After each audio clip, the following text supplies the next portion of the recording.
Slammed! Hit him again. Slammed! One more time. Slammed! Oh, prismatic? Oh, you want some more? Slammed! Slammed! This is just abuse. Really kills all the ads around him too. Like, I don't know what to do.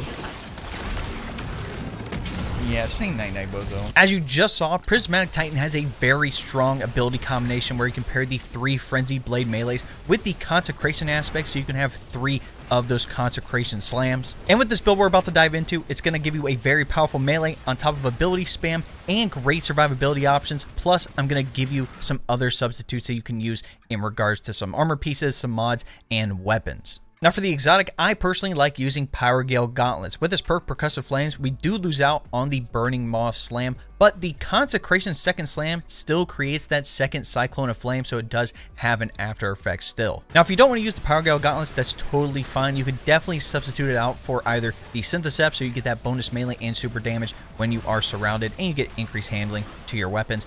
Worm God Caress, again, that's the stacking bonus melee damage, and when you get to the higher tiers of it, you actually get bonus weapon damage as well. Or, which I would highly recommend looking into, is the new exotic class item, the Stoicism, which can come with 2 perks. Now in the first column, there's really only 2 options that I would recommend if you're trying to copy this build, which is either Heart of Inmost Light, so when you use one ability, it actually empowers the others, and you get a cooldown to those abilities, or the Severance and Closure perk, where if you get a melee kill or a finisher, it'll actually explode the target. And in the second column, the really only viable one is the Synthocept perk. You will get that bonus melee damage, but I believe you do lose out on the increased handling. To be honest, it's not a big deal, but the exotic class item is still extremely good here. Under the Prismatic subclass, under our abilities, I personally like Thruster, but you can use any of the barricades if you'd like for your class ability. For movement, I like Strafe Lift, but you can use what you like. For the melee, like I said, put on Frenzied Blade. Even if you use the regular Frenzied Blade melee instead of Consecration, it will sever targets, and you can create a tangle. And then for the grenade, I like the Glacial Grenade. For our aspects, obviously, first up, like I said, Consecration. Essentially, while you're sliding, you can activate your charge melee ability to send a wave of solar energy forward, and it'll scorch those targets. And then, when you're coming back down, activate your melee again, and you'll slam. If those enemies are hit with the solar, they actually ignite. And with Power Gale Gauntlets, obviously, it'll leave that Cyclone behind, so it can have some extra damage over time. For our second aspect, I'm going with Knockout because it provides a couple of benefits. So after critically wounding a target or breaking their shield, it infuses your melee attacks with Arc Energy and increases your melee range and damage for a short time.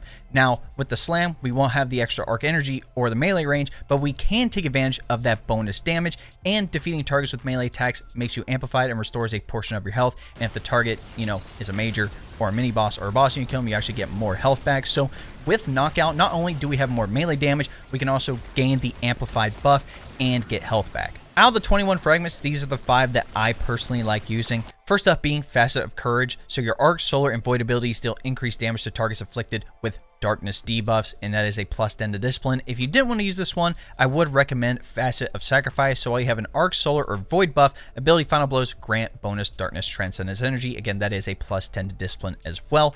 Secondly, Facet of Balance. This one's really nice, so rapidly defeating targets with light damage grants melee energy, and rapidly defeating targets with darkness damage grants grenade energy. So that's more ability spam right there. Next is Facet of Protection. So while surrounded by combatants, you are more resistant to incoming damage. While Transcendent, the effect is increased. That's a +10 to Strength. Since this is a melee-centric build, we're going to be near targets. We might as well have that extra damage resistance.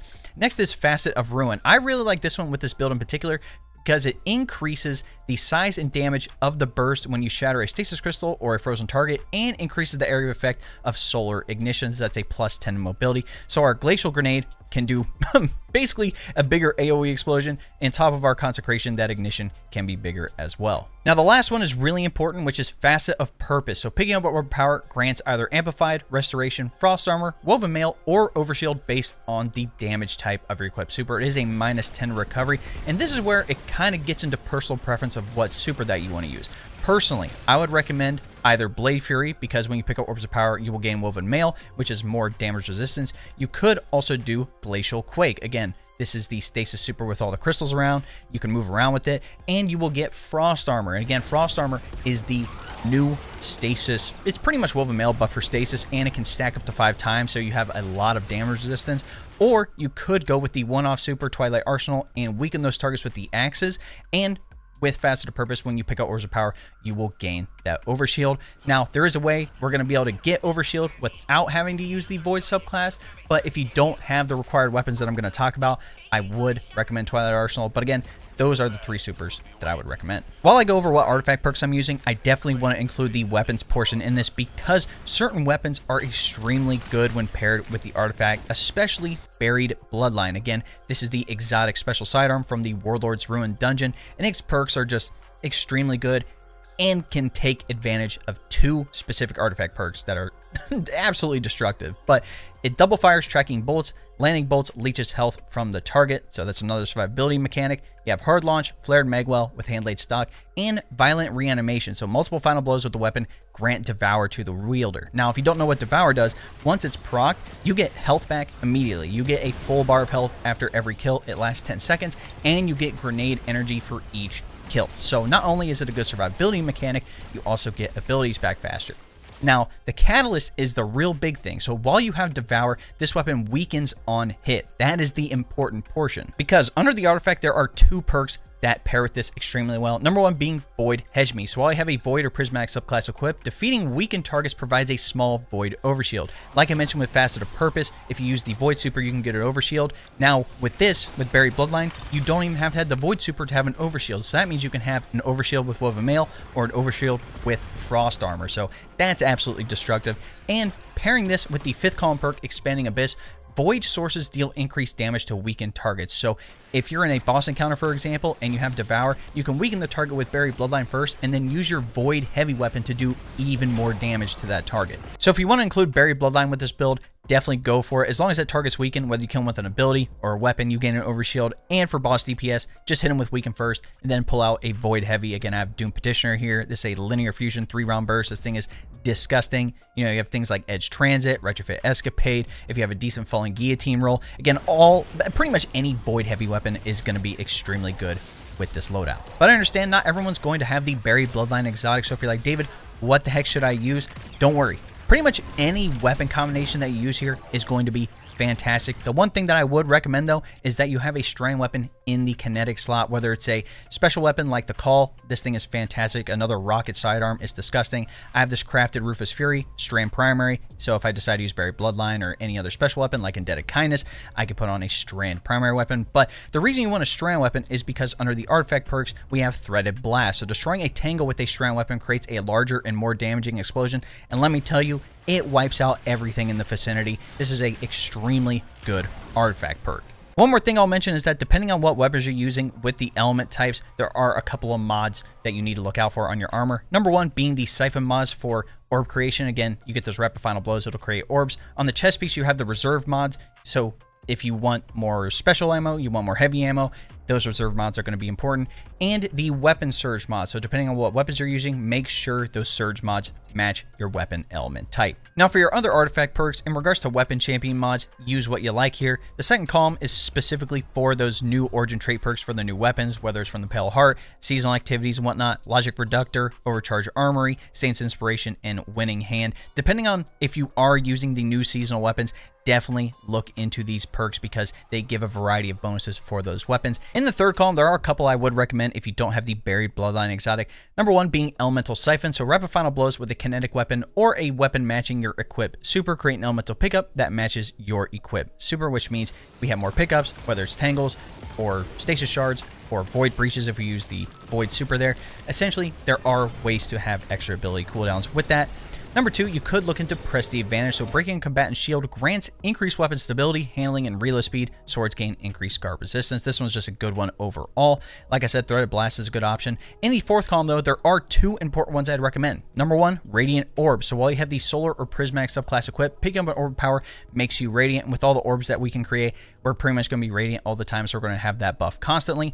And Galvanic Armor. This one is key, especially since we're going to be close up to targets. So while you have the Arc or Prismatic subclass equipped, incoming damage from combatants is reduced while amplified. And again, all we have to do is get 1 Consecration Slam off, kill a target, and we're amplified just like that. You can also get it from getting rapid kills with arc weapons, but that's neither here or there. I would highly recommend Shield Crush with whatever loadout you decide to do with your weapons, because while you have Woven Mail, Frost Armor, or a Void Overshield, your melee recharges faster and deals increased damage, and while you're Amplified or Radiant, your grenade recharges faster and deals increased damage. We're going to have a variety of these buffs almost constantly, which means we're going to have faster ability cooldowns on top of increased damage, and having that Slam do even more damage is just fantastic. And then lastly, I could look into Transference, so gain increased grenade and melee damage while Transcendent, and Weapon Final Blows while Transcendent, refund light and dark energy after Transcendence ends. And let me tell you, you can abuse the Slam and your abilities while you're Transcendent. Now, before we dive into armor mods, let's talk about what stats to focus on. Number one, Resilience. We talk about it every video. Try to have tier 10 100 Resilience. It's a 30% damage reduction, and you definitely want to take advantage of that. Plus, with Titan specifically, it's also tied to your class ability cooldown. So if we want that class ability back faster, you might as well have 100 Resilience anyway. But the second one is obviously going to be Strength. Strength is tied to how fast you can get that melee ability back, and we want the Consecration Slam as much as possible. After that, Discipline's a good option for the grenade cooldown, and Intellect's a good option for the super cooldown. But to be honest, Resilience and Strength are the two big ones. Now for armor mods, starting with the helmet, I'm going to be rocking Harmonic Siphon, which translates to Strand Siphon since I'm using the Strand Super, and I have a Strand primary weapon, so those rapid Strand weapon final blows will create Orbs of Power, and I also have Void Siphon, so those Void weapon final blows will create Orbs of Power as well. Then I'm also using Hands On, so I gain bonus super energy on those melee kills. On my gauntlets, I'm using double momentum transfer, so causing damage with the grenade reduces your melee cooldown. Again, we want that melee as much as possible, and to be honest, the glacial grenade with the explosion can hit a lot of targets if you throw it into a crowd, so that's going to be good.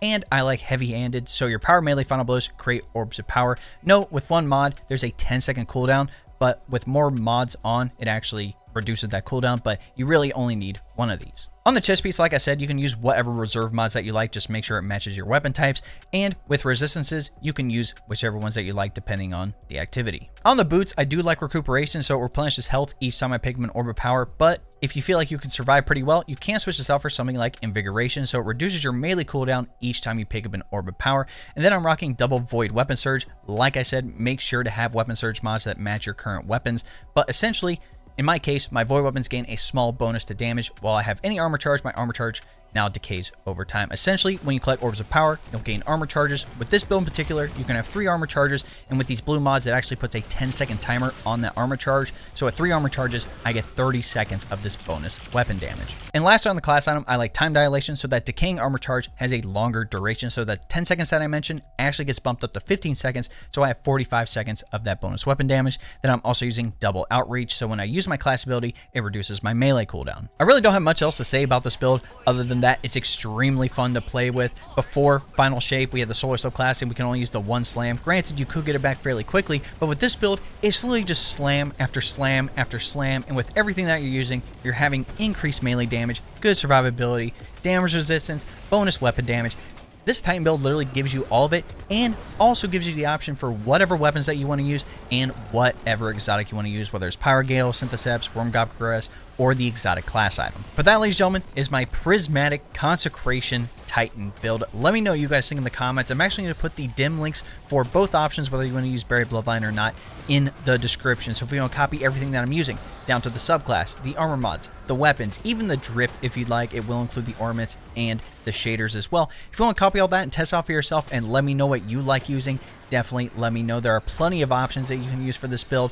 There's really no bad choices. In any event, if you enjoyed watching, be sure to drop a like on the video, subscribe to the channel, and turn on that bell next to notifications so you don't miss out on any other Final Shape builds I'm going to be dropping here on the channel. If you didn't know, we live stream here on YouTube and then also over on Twitch. Again, there's going to be the Salvation's Edge raid. There's going to be the new activity to get the exotic class items, the co-op mode. There's going to be plenty of stuff to do. So if you want to hop in for any of that, again, hop in the chat. And then also, if you want to be proactive, join my Discord. Again, people are going to be looking to play activities together. So hop on in. We're also talking about anime, tech, and plenty of other games as well. Lastly, if you want to help support the channel even more so I can continue making this content for you guys, you can always look into becoming a member. If you don't know what a membership is, it's essentially like a Twitch subscription. Again, you're going to get access to the emotes, the monthly badges, and the big thing, which is getting early access to all of my videos. So if you want to look into becoming a member, all you have to do is press the join button next to subscribe, and that'll give you a rundown with all the details you need. All right, ladies and gentlemen, it's been your boy.